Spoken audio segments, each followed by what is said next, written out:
السلام علیکم dear viewers, کیسے ہیں؟ کیا حال ہے؟ میں ہوں محمد معین زمان ایڈوکیٹ اور آپ میرا یوٹیوب چینل دیکھ رہے ہیں۔ آج کا جو ہمارا ٹاپک ہے وہ یہ ہے، کیا ملزم اسٹیچوٹری گراؤنڈ پر بیل کا حقدار ہوگا؟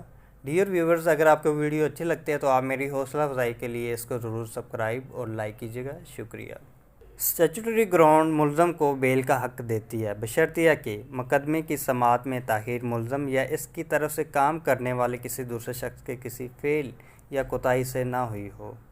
ڈیئر ویورز، اب ہم اسٹڈی کرتے ہیں سیکشن 497(1) CRPC۔ جب کسی بھی نان بیلیبل اوفینس کا ملزم کسی پولیس اسٹیشن کے انچارج ذریعہ وداؤٹ وارنٹ کے گرفتار یا حراست میں لیا جاتا ہے یا پیر یا عدالت میں پیش کیا جاتا ہے تو ایسی صورت میں بیل پر اسے ریلیز کیا جا سکتا ہے، لیکن ایسی صورت میں ریلیز نہیں کیا جائے گا اگر یہ بلیو کرنے کے لیے معقول بنیادیں موجود ہوں کہ وہ کسی ایسے جرم کا مرتکب ہوا ہے جس کی سزا ڈیتھ یا امپریزنمنٹ فار لائف یا امپریزنمنٹ فار 10 ایئرز ہو۔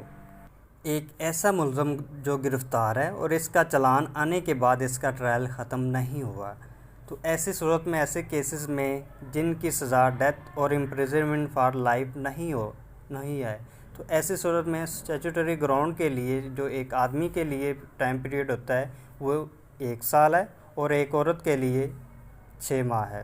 اور ایسے کیسز جن میں سزا ڈیتھ اور امپریزنمنٹ فار لائف ہو، تو ایسی صورت میں ایک مرد کے لیے 2 سال کا ٹائم پیریڈ ہوتا ہے اور ایک عورت کے لیے 1 سال کا ٹائم پیریڈ ہوتا ہے اسٹیچوٹری گراؤنڈ کے لیے، تو ایسی صورت میں ملزم بیل کے حقدار ہوں گے۔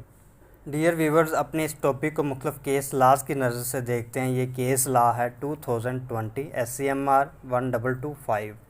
ہز لارڈشپ مسٹر جسٹس منصور احمد ملک، his lordship mister justice Syed Mansoor Ali شاہ، ہز لارڈشپ مسٹر جسٹس سید مظہر علی اکبر نقوی صاحبان کی ججمنٹ ہے۔ اس میں یہ ہولڈ کیا گیا تھا کہ سیکشن 497(1) CRPC کی پروویژن 3 اور 4 ان کی اپلیکیشن کے ساتھ ساتھ موجود ہیں، اس لیے اس کی امپورٹس کو الگ تھلگ نہیں کیا جا سکتا، بلکہ اس کی مشترکہ تشریح کرنے کے لیے سیکشن 497(1) CRPC کی پروویژن 3 کی لینگویج ایک عام اصول کو ظاہر کرتی ہے جو اپنی شناخت میں واضح الفاظ میں یہ عدالت کو سیکشن 497(1) CRPC کی پروویژن 3 کا فائدہ اٹھانے اور توسیع دینے کا دائرہ اختیار دیتا ہے۔ مقننہ کے مطابق مذکورہ پروویژن کی لینگویج کی اسپرٹ میں تاہم سیکشن 497(1) CRPC کی پروویژن 4 کو متعارف کراتے ہوئے کچھ پابندیاں عائد کرتے ہوئے مذکورہ رعایت کو کنٹرول کیا جاتا ہے۔ فیکٹس اور سرکمسٹانسز کے نتیجے میں اس موضوع پر قانون یا عدالت یہ نتیجہ اخذ کرنے میں ہیزیٹیٹ نہیں ہے کہ اس طرح کے گناہوں جرم کے ارتکاب کے بارے میں درخواست گزار کے خلاف لگایا گیا الزام ایک ہارڈن، ڈسپیریٹ اور ڈینجرس جرم ہے، لہٰذا وہ سیکشن 497 کی پروویژن 3 کا فائدہ اٹھانے کا حقدار نہیں ہے۔ لہٰذا مجھے مذکورہ درخواست میں کوئی طاقت نظر نہیں آتی جسے اس طرح خارج کیا جاتا ہے۔ اپیل کرنے کی اجازت مسترد کر دی گئی ہے۔ ڈیئر ویورز، ایک اور کیس لا ہے PLD 2020 سپریم کورٹ 356۔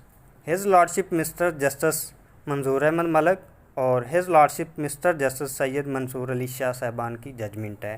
اس میں یہ ہولڈ کیا گیا تھا کہ سزائے موت پانے والے جرائم کے لیے 1 سال کا period of statutory delay juvenile ordinance کو جوونائل ایکٹ کے تحت 6 ماہ کر دیا گیا ہے، اور یہ سابقہ آرڈیننس کے سیکشن 10(7) کے تحت یہ کہا گیا ہے کہ اگر کسی نابالغ مجرم کی عمر 15 سال یا اس سے زیادہ ہو تو اس کی معمولی بنیادیں ہوں تو اسے ضمانت سے انکار کیا جا سکتا ہے۔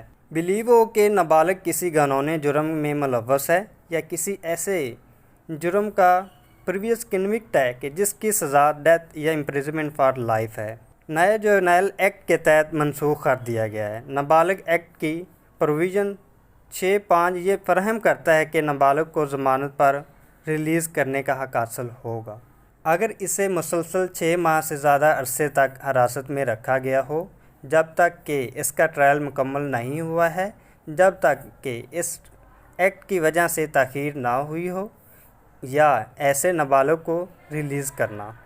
درخواست گزار کو 7/6/2018 کو گرفتار کیا گیا تھا اور درخواست گزار کو 27/11/2019 کو نابالغ قرار دیا گیا تھا۔ مقدمے کی سماعت ابھی تک مکمل نہیں ہو سکی ہے۔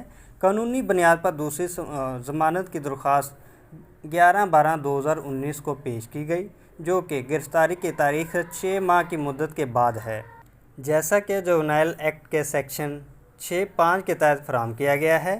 مندرجہ بالا وجوہات کی بنا پر درخواست گزار نابالغ مجرم ہونے کی وجہ سے قانونی بنیادوں پر ضمانت کا حقدار تھا۔